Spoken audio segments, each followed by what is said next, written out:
दोस्तों, मेरा नाम अनिल है और आप देख रहे हैं Anil day today work and finance channel. तो आज हम बात करेंगे स्टॉक मार्केट की वीकली समरी, जो आज हम बात करने वाले हैं 7 तारीख को फरवरी मंथ 2026 में। तो शुरुआत करते हैं। तो आगे बढ़ने के लिए तो स्टॉक मार्केट में हम चर्चा करेंगे कि all over the world market में वीकली कैंडल कैसा बना है और ईयरली में क्या पोजीशन है, कौन ऊपर और कौन नीचे गया है, किसका ट्रेंड किस तरफ है, इसकी हम चर्चा करेंगे। तो शुरुआत करेंगे हम सेंसेक्स से। तो सेंसेक्स की जो क्लोजिंग हुई थी लगभग 83,580 पे हुई थी। और इसकी हम चार्ट की बात करें तो जो अगर ईयरली में लगभग 7.5% की तेज़ी के साथ क्लोजिंग हुई है, और वीकली कैंडल की बात की जाए तो 80,000 से लेकर जो हाई बनाया था लगभग 85,000 के करीब, और क्लोजिंग 83,580 पे हो चुकी है। निफ्टी की बात की जाए तो निफ्टी की क्लोजिंग 25,693 पे हुई है। और इसकी हम अगर वीकली चार्ट की बात करें तो ईयरली लगभग 9.20 यानी कि 10% की तेज़ी के साथ क्लोजिंग हुई है। अगर सालाना की बात की जाए, जबकि लो 22,000 के आसपास लगाया है और जो हाई लगाया है 26,300 के आसपास। और इस वीक की जो लो कैंडल बना है 24,500 और 26,300 के आसपास, और क्लोजिंग लगभग 25,693 पे हो गई है। दाउ जोन की बात करें तो दाउ जोन जो क्लोजिंग हुआ है लगभग 50,116 पे, और लास्ट के दिनों में लगभग 1,207 पॉइंट बढ़कर 2.5% की तेज़ी के साथ। जबकि इसकी हम ईयरली चार्ट की बात करें तो लगभग 14% का क्लोजिंग है हायर पे, और लो जो बना था लगभग 36,000 के आसपास, हाई लगाया है 50,000 के आसपास, और जो क्लोजिंग हुई है 50,116 पे यानी कि टॉप पे हुई है। तो देखा जाए इंडियन मार्केट से अच्छा रिटर्न दिया है अमेरिकन मार्केट ने। इसी के दूसरा रूप नेस्डेक की बात करें तो नेस्डेक की क्लोजिंग लगभग 25,004 पे हुई है, लगभग पिछले दिनों 2% की तेज़ी के साथ 455 पॉइंट के बढ़ोतरी के साथ। और हम इसकी चार्ट की बात करें तो ईयरली जो रिटर्न दिया है लगभग 19% का, जबकि इसकी ओपनिंग 22,000 पे हुई थी ईयरली में, और लो बनाया था लगभग 16,000 के आसपास, और जो हाई बनाया है लगभग 26,000 से ऊपर की। और वीकली की बात की जाए तो 24 के आसपास का लो और हाई लगभग 26 के आसपास का, क्लोजिंग 25 के आसपास का, यानी कि मिड में हो गया है। ठीक ठाक सिचुएशन दिख रही है। गोल्ड की बात करें तो गोल्ड ने अच्छा रिटर्न दिया है फिलहाल। जो इसका अगर डॉलर टर्म में बात करें तो 4979 यानी कि 4,980 पॉइंट पे क्लोजिंग हुई है पिछले दिनों में लगभग 2% की तेज़ी के साथ। अगर इसकी ईयरली चार्ट की बात करें तो इसने लगभग 75% का रिटर्न दिया है, जबकि इसका लो लगभग 3,000 से भी नीचे था 2900 के आसपास, और जो हाई लगाया है लगभग 55-5600 के आसपास लगाया है। और इस हफ्ते जो लो लगाया है लगभग 4600 के आसपास, और हाई लगभग 5100 के आसपास, क्लोजिंग 4979 पे हो गया है। तो गोल्ड ने अच्छा रिटर्न दिया है। अगर हम इंडियन रुपी की बात करें तो गोल्ड की जो क्लोजिंग हुई है 1,58,131 पे, पिछले दिनों लगभग 2% बढ़कर 3,160 रुपये की बढ़ोतरी के साथ। जबकि इसकी हम चार्ट की बात करें तो वीकली चार्ट में जो सिचुएशन बन रही है वो अगर ईयर एंड की शुरुआत की बात करें तो 1 लाख के लगभग का लो था, जबकि हाई इसने 2,20,000 के आसपास बनाया, 2,02,000 के आसपास। और इस वीक की बात की जाए तो लगभग 1,40,000 का लो, हाई लगभग 1,60,000 के आसपास, और क्लोजिंग लगभग 1,58,000 के आसपास हुई है। तो गोल्ड ने अच्छा रिटर्न दिया है इस साल। अगर हम सिल्वर की बात करें तो सिल्वर अगर डॉलर टर्म में बात करें तो लगभग 76 यानी कि $77 पे क्लोजिंग हुई है। पिछले दिनों लगभग फ्लैट ही क्लोजिंग हुई है। अगर इसकी हम चार्ट की बात करें तो अच्छा रिटर्न है, लगभग 137% का रिटर्न है सिल्वर में, गोल्ड से भी ज़्यादा। और इसकी जो साल की बात करें तो लगभग इसका लो लगभग 35 रुपये के आसपास था, $35, जबकि हाई इसने $120 का लगाया। और फिर जो अगर इस वीक की बात करें तो इसकी लो लगभग $64 और हाई लगभग $92 के आसपास का लगाया है, जबकि क्लोजिंग $76 पे हो गई है।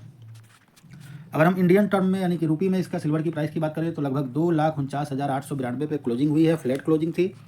लेकिन अगर हम इसकी वीकली चार्ट की बात करें तो जो सिचुएशन बन रही है लगभग 1 लाख के नीचे था 80-90 पे, जो इसकी साल की शुरुआत थी, और हाई लगभग 4,25,000 का लगाया है। और जो इस वीक का लो लगा है लगभग 2,25,000 का, जबकि इस वीक का हाई जो लगा है लगभग 2,80,000 के आसपास, 2,70,000 के आसपास का, और क्लोजिंग 2,49,892 पे हो गई है।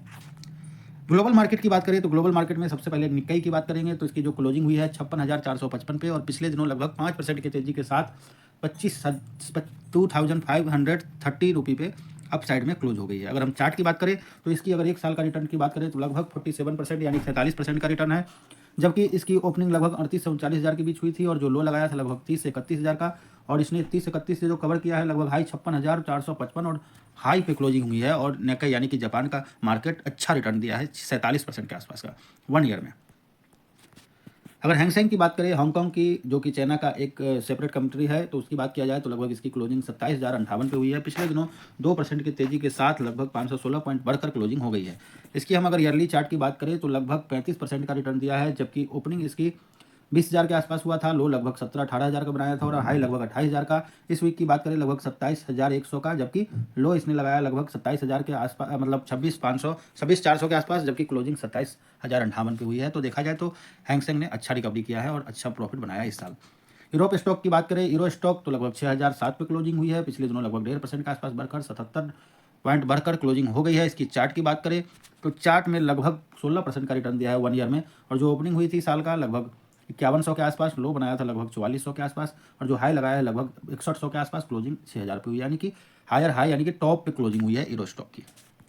इसके बाद हम बात करते हैं जर्मनी यानी डैक्स की, तो 24,721 पे क्लोजिंग हुआ है, लगभग 1% के आसपास बढ़ा है 230 पॉइंट के बढ़ोतरी के साथ। अगर इसकी चार्ट की बात करें तो लगभग इसने साल में 16% का रिटर्न दिया है, जबकि ओपनिंग हुई थी इसकी 21,500 के आसपास, उसने जो लो लगाया था लगभग 18,500 के आसपास, और जो हाई लगाया था लगभग 25,000 के आसपास। जबकि वीकली की बात की जाए तो लगभग ये 24,200 से लेकर 25,000 के बीच में चल रहा है, क्लोजिंग 24,721 की हो गई है। वाइल यानी कि क्रूड की बात करें तो क्रूड की जो क्लोजिंग हुई है लगभग $63 के आसपास, आधा % तेजी के साथ, जो कि अच्छा नहीं देखा जाएगा इन दिनों में। और दूसरी बात, इसकी चार्ट की बात करें तो चार्ट में अभी फिलहाल रेंज बाउंड ही दिख रहा है। ओपनिंग लगभग हुआ था जो $72-73 से, और जो हाई लगाया लगभग $76 का, और जो लो लगाया है लगभग $55 पे। और अभी जो सिचुएशन बन रहा है लगभग इस वीक की बात की जाए तो लगभग $66 से लेकर $61 के बीच में चला है, क्लोजिंग 63.55 पे हुआ है। और साल की अगर लोएस्ट पॉइंट पे क्लोज हुआ है लगभग 14% नेगेटिव में क्लोजिंग हो रही है क्रूड की। अगर डॉलर की बात की जाए तो डॉलर में अगर हम देखते हैं तो इसकी क्लोजिंग लगभग $97 पे हुआ है, और कुछ पॉइंट गिर के ही फ्लैट ही क्लोजिंग हुई है। जबकि इसकी अगर हम चार्ट की बात करें तो साल में डॉलर लगभग 11% की गिरावट के साथ क्लोजिंग हुई है, जबकि इसकी हाई लगभग $110 के आसपास बना था, $110, और लो लगाया था $96 के आसपास, और जो 95 के आसपास, और क्लोजिंग लगभग इस वीक की बात की जाए तो लगभग $98 टू $97 के आसपास का चल रहा है, क्लोजिंग 97.5 पे हो गया है। अगर हम रुपी और डॉलर टर्म में बात करें तो रुपी लगभग जो क्लोजिंग हुई है लगभग 90.5 पे हुई है, और कुछ गिरावट के साथ ही रुपी क्लोज हुआ है लगभग 277 पॉइंट दशमलव के बाद, और 0.31% की गिरावट के साथ। अगर हम इसकी चार्ट की बात करें तो रुपी में लगभग 4.25% की गिरावट हुई है, यानी कि रुपी सस्ता हो गया है, डॉलर महंगा हो गया है। जबकि इसकी ओपनिंग 88 पे हुई थी, लो लगभग 84 का बनाया था, और हाई लगभग 92.2 का बनाया। और इस वीक की बात की जाए तो 92 का हाई और लो बनाया है लगभग 90 का, क्लोजिंग 90.5 पे हुआ है। तो इस साल काफ़ी ज़्यादा ऊपर क्लोजिंग हुई है। अब देखते हैं रुपी मजबूत होता है या कमज़ोर। अगर पोर्टफोलियो की बात की जाए ऑल सेक्टर में तो पहले हम निफ्टी बैंक की शुरुआत करेंगे। तो निफ्टी बैंक की क्लोजिंग लगभग 60,120 पे, यानी कि 56 पॉइंट बढ़कर हो गई है। अगर इसकी हम चार्ट की बात करें तो साल में इसने लगभग 21% का रिटर्न दिया है, जबकि इसका लो जो बना था लगभग 48,000 का, ओपनिंग लगभग 50 के आसपास हुआ था, और हाई लगभग लगाया है वो लगभग 62,000 का लगाया है। और वीकली की बात की जाए तो 62 पे हाई और लो लगाया है लगभग 58 के आसपास, और क्लोजिंग 60,120 पे हो गई है। इसके बाद हम बात करेंगे निफ्टी मिड कैप की। मिड कैप ने लगभग 21,926 पे क्लोजिंग हुआ है फ्लैट में। अगर इसकी हम चार्ट की बात करें तो चार्ट में इसने जो लो लगाया था 20,000 का, जो ओपन 20 पे हुआ था, लो लगभग 17,500 के आसपास लगाया था, जबकि हाई लगभग 23,000 के आसपास बनाया था। इस वीक की बात की जाए तो लगभग 22,000 का हाई, लो लगभग 20,800 के आसपास लगाया है, जबकि क्लोजिंग 21,926 पे हुआ है, यानी कि 1000 पॉइंट के तेजी के साथ इस वीक में मिड कैप लगभग ईयरली 10% का रिटर्न दिया है। निफ्टी आईटी की बात करें तो लगभग 35,611 पे क्लोजिंग हुई है, 1.5% पिछले दिनों में गिरा है, लगभग 532 पॉइंट। अगर इसकी हम चार्ट की बात करें सेक्टोरियल यानी कि सेक्टर वाइज ऐसे ही होता है, इसमें प्रॉफिट कभी कभार होता है, नहीं तो लॉस में भी रहता है, तो ये सब देख कर ही यहाँ इन्वेस्ट करना चाहिए। तो इसका अगर सालाना रिटर्न की बात करें तो लगभग 17% के आसपास की गिरावट है, जबकि ओपनिंग बाय 42,000 के ऊपर हुई थी, और जो लो बनाया था लगभग 30,000 के आसपास। और इस वीक की बात की जाए तो लगभग 41,000 का हाई लगाया, लो लगाया लगभग 35,000 का, और जो क्लोजिंग हुई है लगभग 35,600 के आसपास हो गई है निफ्टी आईटी में। अगर निफ्टी ऑटो की बात करें तो 27,519 पे क्लोजिंग हुई है, लगभग 145 पॉइंट नीचे, लगभग आधा % की गिरावट के साथ। अगर इसकी चार्ट की बात करें तो ईयरली में लगभग 20% की तेजी बनी है, जबकि इसकी ओपनिंग लगभग 24,000 के आसपास हुआ था, लो लगभग 20,000 के नीचे लगी थी, और हाई लगभग जो बनाया था वो 29,000 के आसपास लगाया था। इस वीक की बात की जाए तो 28,000 के हाई से ऊपर लगाया था, लो लगभग 26 के नीचे, और जबकि क्लोजिंग 27,519 पे हुआ है। तो अभी इसका सिचुएशन निफ्टी से सही लग रहा है।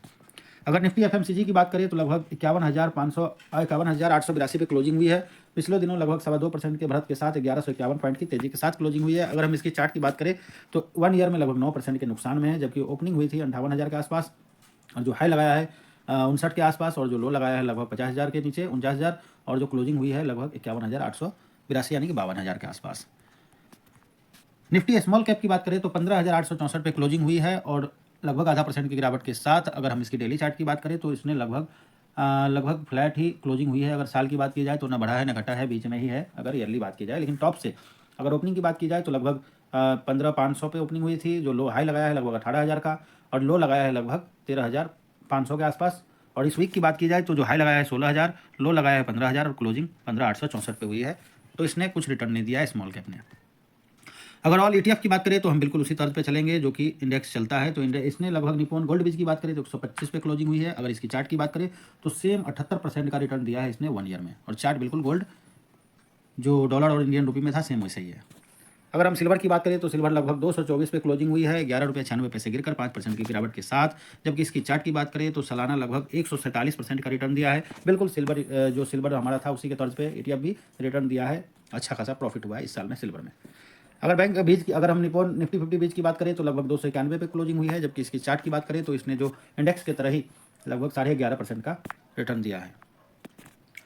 अगर निफ्टी बैंक की बात की जाए बीज की तो 619 रुपये 67 पैसे पे क्लोजिंग हुई है। जबकि इसकी चार्ट की बात की जाए तो लगभग बिल्कुल निफ्टी बैंक जो हमारा इंडेक्स था उसी तरह तौर पे ये 22% का रिटर्न दिया है। तो ये बिल्कुल इंडेक्स के साथ ही चलता है, ये ध्यान रखने वाली बात है। अगर मिड कैप की बात की जाए तो लगभग 226 रुपये 76 पैसे पे क्लोजिंग हुई है, और इसकी अगर हम चार्ट की बात करें तो लगभग 11% के आसपास की तेजी मिड कैप में आई है।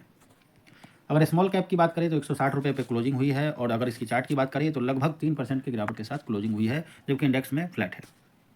अगर इंडियन IT बीज की बात करें ETF की तो लगभग 39 रुपये 35 पैसे पे 1.5% की गिरावट के साथ 63 पैसे गिरा है। और इसकी अगर हम चार्ट की बात करें तो 1 ईयर में इसने लगभग 15% नेगेटिव में क्लोजिंग की है, बिल्कुल IT इंडेक्स की तरह। अगर निप्पॉन इंडिया ऑटो ETF की बात करें तो 282 के आसपास क्लोजिंग हुई, 0.5% गिरावट के साथ 1 रुपया 44 पैसे के साथ। अगर हम इसकी चार्ट की बात करें तो 1 ईयर में लगभग 19% का रिटर्न दिया है। अगर हम FMCG की बात करें तो 55 रुपये 61 पैसे पे क्लोजिंग हुई है, लगभग 1 रुपया 36 पैसे बढ़कर 2.5% की तेजी के साथ। अगर इसकी 1 ईयर रिटर्न की बात करें तो लगभग 7% की गिरावट के साथ ही FMCG क्लोज हुआ है। अगर हम FII-DI की बात करें कि FII और DI ने क्या पोजीशन बनाया है तो उसकी बात करें तो अगर हम इसमें डे बाय डे की बात करें तो लगभग जो 3 फरवरी को बनाया है वो लगभग 5200 करोड़ की खरीदारी की थी, 5236 करोड़ की। 4 फरवरी की बात की जाए तो लगभग 30 करोड़ के आसपास की खरीदारी की कैश मार्केट में FII ने। जबकि 5 फरवरी को इसने सेल करा लगभग 2150 करोड़ की, और 6 फरवरी की बात की जाए तो लगभग 1950 करोड़ की खरीदारी की है। अगर हम इसको मंथली वाइज की बात करें तो मंथली में चलते हैं, क्योंकि अभी खरीदारी शुरू किया है लेकिन काफ़ी समय से बेचता ही जा रहा है।